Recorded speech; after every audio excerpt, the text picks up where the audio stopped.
First of all, looking ahead to the game, obviously you had a fantastic result last week. How's the mood been and what's the team news looking like? I'm not going to tell you the team first off, but any injuries then? No, everyone came through the game really well actually. I mean, I can't say anything apart from the obvious. You know, it's been a good week. I think it was a big result, big performance, and a big kind of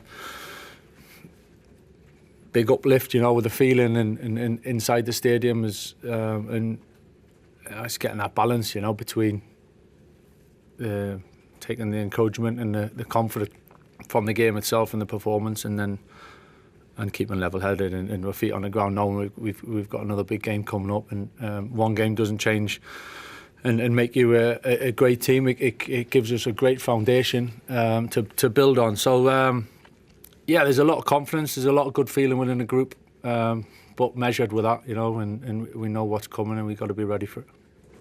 The club announced yesterday, and Casímiero himself announced that he'll be leaving during the season. I'm guessing he'll have a pivotal role, but it also raises question as to some other players' futures. Harry Maguire, for example, another person whose contract's running out. Has the club had discussions with him about his future? Does he know where his future lies? I think that's just coming into that time of the season, really, and with contracts, and obviously January is January in the window, and kind of working my way through that and coming towards the end of the season in terms of contracts and decisions, and that'll obviously be taken in discussions and in good time, really, and at the right time. So you know, I think the kind of announcement for Cassie, I think was for clarity as much as anything. You know, it was kind of decided anyway, before I arrived. So it's not just a knee-jerk kind of decision, but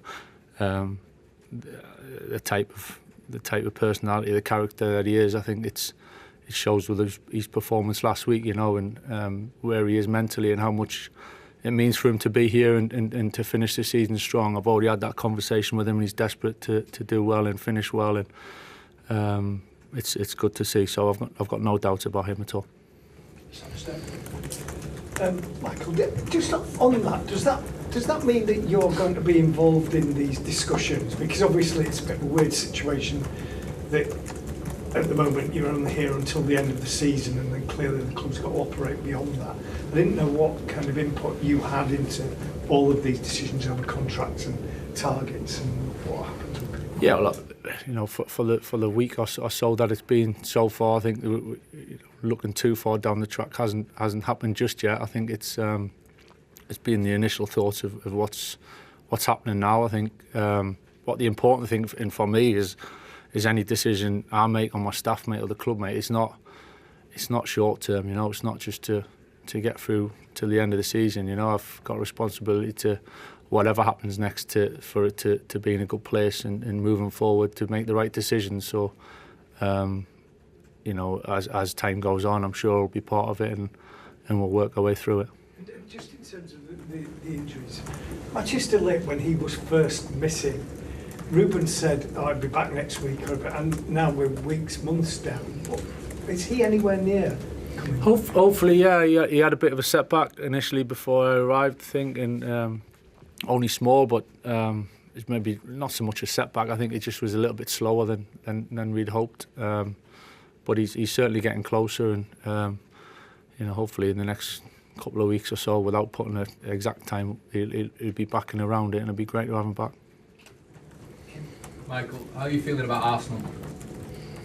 Yeah, looking forward to the game. It's a big challenge, you know. They're a very good team. It's pretty obvious to say that they've got so many strong points to the game in the squad, and so it's a big challenge. You know, they're where they are for a reason, in the Champions League where they are for a reason, and so we're fully aware of that. You know, not taking that lightly at all. It's we feel we're in a good place, and we're going there looking forward to the game. So it's where we want to be. You know, in that with that real positive and that energy and that enthusiasm, and to go there and be positive. But yeah, for sure we know that it's not going to come easy.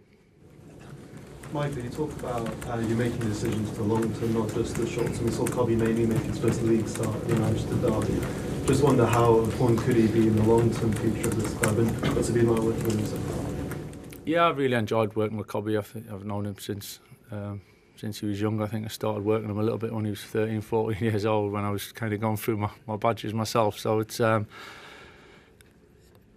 listen, I've said it before. I think this club needs young players coming through and being the foundation for understand what it means, and not just for the players or the squad, but for the club and for the supporters, And I think it's something that we need to grasp and we need to keep building on. And Kobe's a prime example, to come through so quickly and have the rapid rise.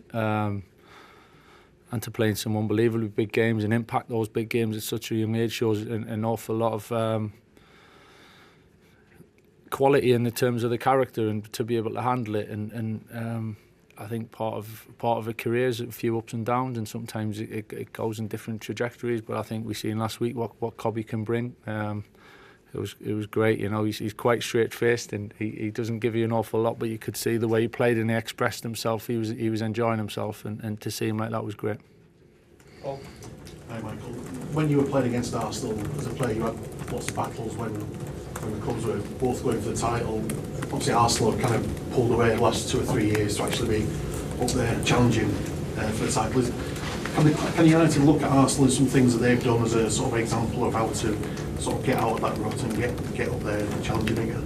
I think we've got our ideas, and what needs to be done and how we need to get there. I think credit to Arsenal, they're in a really strong place at the moment, and they've built the squad and the group, and Maikel takes a lot of credit for that. He's done a fantastic job, and I think we've got our own ideas as well of what we need to do and what it's going to take to get there, and that's what we'll keep working towards. Carl and then Tyrone. Hello, Mr. Carrick. I'd like to ask about your use of Brian Bruno in the derby, played as a centre forward. How does his game as a centre forward contrast to Benjamin Šeško and Joshua Zirkzee?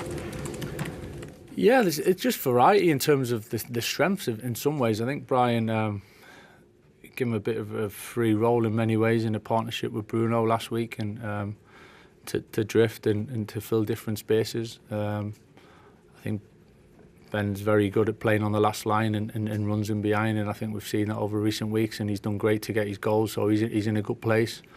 And Josh can do a little bit of both, and plays and drifts and plays in the hole and plays into feet and links, and is very good at bringing other people into play. So just different styles, I think certain games will suit different styles. It's great to have that flexibility for sure, and Matthias come on through the middle and made a big difference for us, and in terms of carrying the game into the later stages and creating a second goal. So we've got good options through there, and we just felt last week that was the way to go, and obviously thankfully it paid off for us.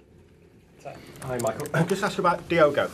He's a player who's had a difficult season. There was a bit of frustration with him early on in the game last week as well. It seems that fans have kind of criticised him a bit this time and not fully taken by him. How do you think he's having a season, and do you think kind of settling into a role at right back now might help him after being moved around a lot this season? Yeah, I thought he played ever so well last week. I have to say, there was obviously the incident and the yellow card, and that was probably after 10 minutes or so. So to go one-on-one with a winger for the rest of the game and to manage that and to defend as well as he did, it was very impressive. So I was delighted with him last week. I think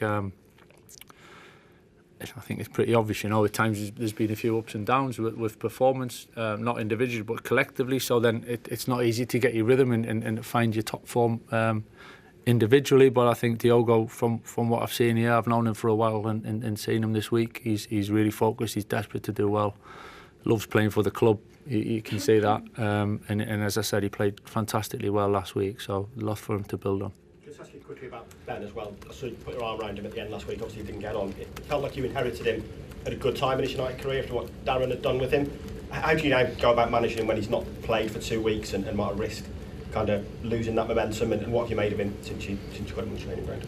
Yeah, I don't think it's losing momentum. I think it's, as I said, it was a team for last week to go into the game in a certain way. I think he's in a good place, but I think he's trained really well. Obviously, we're working with him and keep trying to improve him as much as possible. But I've been really impressed, to be honest, the way he's trained and he's finishing and the way he's gone about it.